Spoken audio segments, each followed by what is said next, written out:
Local Health Integrated Network. Let's give it up for Donna. Thank you, Donna. Colin P.T. Bailey, School of Kinesiology and Health Studies, Queen's University. Welcome, Colin P.T. The P.T. Cruiser. Colin. Alex McCumber, Kahnawake School of Diabetes Prevention Program, Kahnawake Mohawk Territory. Let's give it up for Alex. Big time fans for Alex out there. And we got Bonnie Healy, Operations Manager, FNAFNIGC. Let's give it up for Bonnie Healy. We do have a 45-minute break happening. It'll be a little shorter since we're starting a few minutes behind. But what we're going to do is we're going to give each panel member 10 minutes to kind of lay the foundation, say what they need to say. And with time permitting, we'll get some dialogue happening here in the audience, if that's okay with you. We are going to go from left to right, which is your right to left, but our left to right. We're going to start off with Donna, then Colin, Alex, and then Bonnie. Folks, let's give it up for the panel members, starting off with Donna Lyons. I've heard that all my life.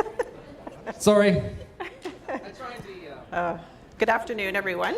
I'd like to acknowledge that we're on the traditional territory of the Fort William First Nation, and I'm also very happy to be home because I've grown up in Thunder Bay. So I'm going to start off with talking about the LHIN's approach to culturally safe care. I gave some thought about the title, and I wasn't sure if I should say approach or maybe it's even a journey. So just to give a bit of a background, there's 14 LHINs across Ontario, and the LHINs support implementation of both provincial initiatives, but they're very responsive to the needs in their own community. So in this area, we have the Northwest LHIN, and I work in the Champlain LHIN in Ottawa, in the Ottawa area. Yep. So basically, the function of the LHINs is looking at the health system as a whole. It's looking at coordination. We fund quite a bit of the health system, not all of it. We fund the hospitals, long-term care facilities, community health centers, community support sector, and mental health and addictions, to name a few. So I'm also part of a provincial network as well. So I have 14 different counterparts across the province that do the same type of position as I do. So I'm the Indigenous Engagement Specialist. And I work with, in my own LHIN area, I work with a committee of community organizations. We have 2 First Nations in the area, Métis and Inuit groups as well.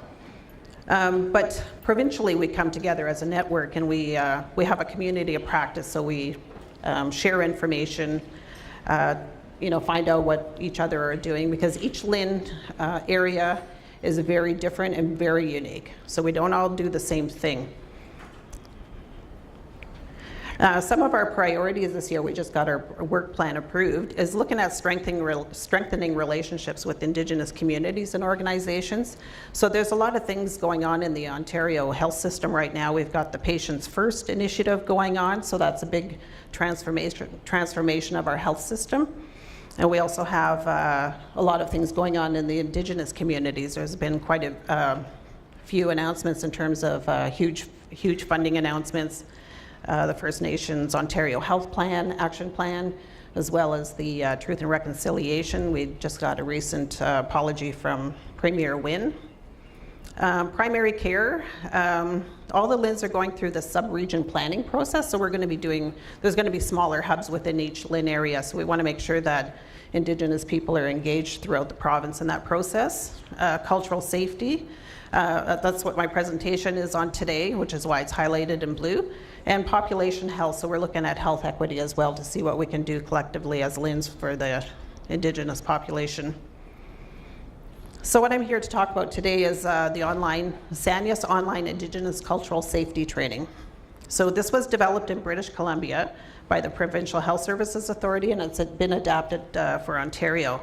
So it's offered Ontario-wide and administered through Southern Ontario Aboriginal Health Access Centre, so it's SOHAC. So they took the lead on this for the province. And the reason they did that was that they were doing a lot of face-to-face cultural training within their area, which is London. And they found that it wasn't working fast enough. people were still being harmed within the healthcare system, and they wanted to, so they started looking at different options, and they came across this online training. And then since that time, it's grown. So we now have a small Ontario team that supports organizational and system level coordination and planning. So that consists of a provincial manager. We just hired a registrar and a practice lead. So that practice lead works with organizations. So in terms of cultural safety training, it's not just the individual that needs to be trained, the organization. There's a system level change that has to happen in the organizations as well. So we're trying to support that more broadly. So why this training? This isn't the only training available, but what SOHAC in particular found, like especially in the face-to-face training, well, nobody really addresses the elephant in the room. So that elephant is stereotyping, racism, both at the individual healthcare level as well as systemic.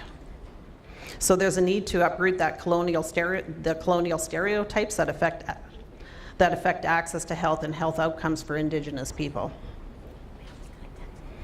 So what we find, there's a lot of the pathologizing of the culture. So I think we've all heard the stereotypes. We're all alcoholics, we're all late, too many family members, all that type of thing. And one of the comments there, it sounds kind of silly, but that's, happened.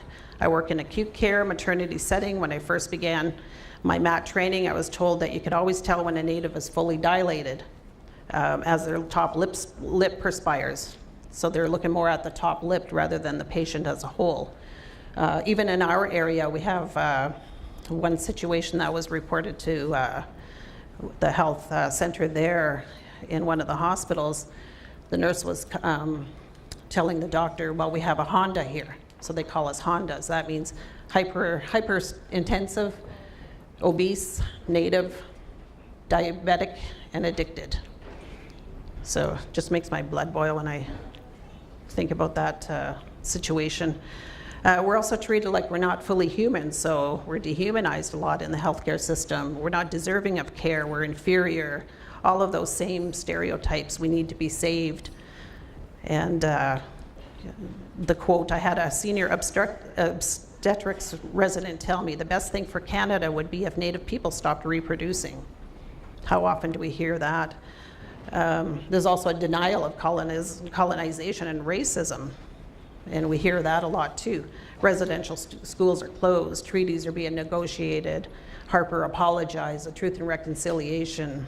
Basically, it's, a lot of people say, my people were oppressed too, so what if the Aboriginals wanted to move out of poverty? They just work harder, just like we had to. I'm really tired of Aboriginal people complaining and whining about the past. Looks like they actually benefited from colonization. These types of stereotyping is still harming people within the healthcare system. So this training, it's foundational. Like I said, it's not the only training. It's a good training. It's one that we've adopted, but there's also a lot of other types of training, and it's a journey really for any type of healthcare provider. So this online training is interactive and evidence-based. It's transformational learning in an online environment. It also incorporates a strong facilitation model. So there's a live facilitator on each session when people are taking the training. And they work closely with all participants, so it's a very interactive environment. It's designed to support people to reflect on their internal colonial biases and stereotypes and how that impacts their delivery of healthcare to Indigenous people. And the facilitators are well trained and mentored before beginning to work with participants. So they go through a whole 6-month period of training before they start working one-on-one with any participant. And they're well trained in terms of they've heard it all. So BC has done an extensive evaluation of this training, so they know that it improves participant awareness and knowledge. I don't know if anybody really knows if it's really transformed the health system yet. Not enough studies done, but we're starting to look at that. And then we're looking at They're looking at developing some organizational change templates. It's at the evaluation stage right now. So also supporting the organizations that deliver healthcare services along their journey as well. And we'll be involved within Ontario in the development of those templates and evaluation. So as I mentioned earlier, all the LHINs are different across the province, and they're at various stages of rolling this training out. So there's been about 4,000 service providers that have taken the training. So that's a really small drop in the bucket. Like even within our LHIN area, my own, we hire 21,000 healthcare providers. So we're just starting on this journey. We got a long way to go yet. But it allows some LHINs to look at targeting specific health service providers, we call them HSPs, or specific service types or sectors, so maybe the hospitals, maybe emergency, mental health and addictions, that type of thing. And focusing engagement with some HSPs, sometimes you have to work with them a while before it gets through. Like the hospital system is a huge system across Ontario, so it's a big beast kind of thing. And we're working with early adopters, leaders, so some organizations are well beyond others, and looking at strategic planning in certain services. And then we're also targeting all the leadership and staff throughout the LHINs. So all the board members, all of the senior management that make decisions around Indigenous health, and all of the staff as well. So that's a big initiative, and we're looking at having that done by March 2018. So here's just a poster that some information on the ICS on the SOHAC website if you want to take a look. Our provincial coordinator is Diane Smiley, so she's the contact for Ontario. And then I just wanted to end off with a short video, and it's about 2 minutes, and then we'll go on to the next one. Staff and board members to begin with, we are tasked with organizing healthcare services for all of the people who live in the Champlain region. How can we do that effectively if we don't understand what the healthcare needs are, what the history, what the culture is of First Nations, Inuit, and Métis people who live in this region?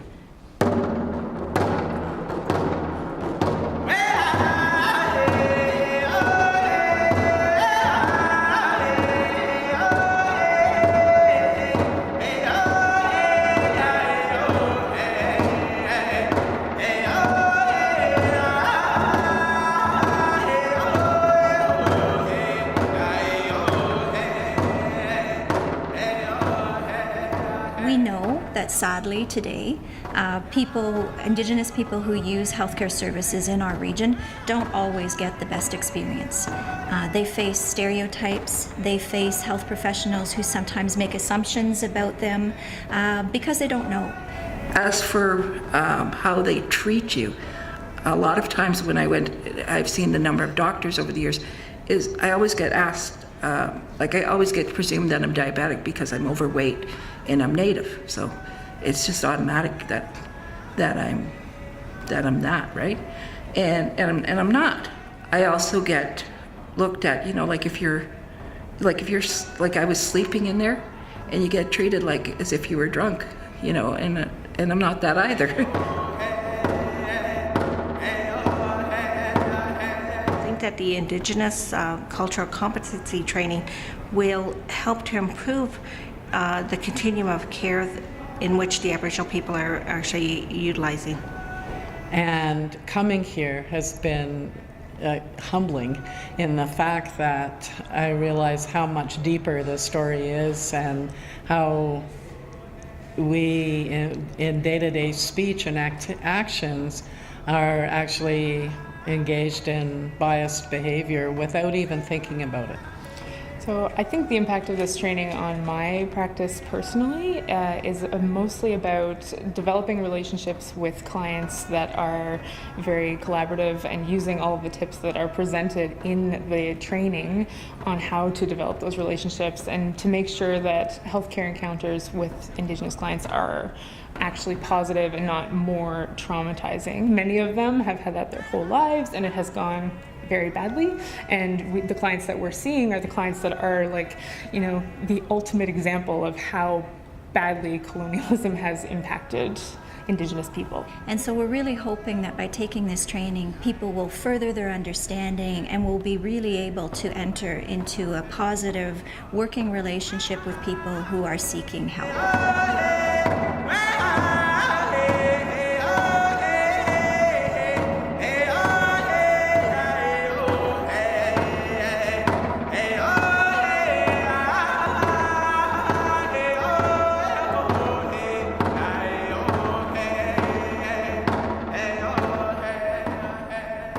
Chimigwich. Thank you, Donna. Colin, over to you. Come on, let's go. Give a round of applause. Oh yeah, well done.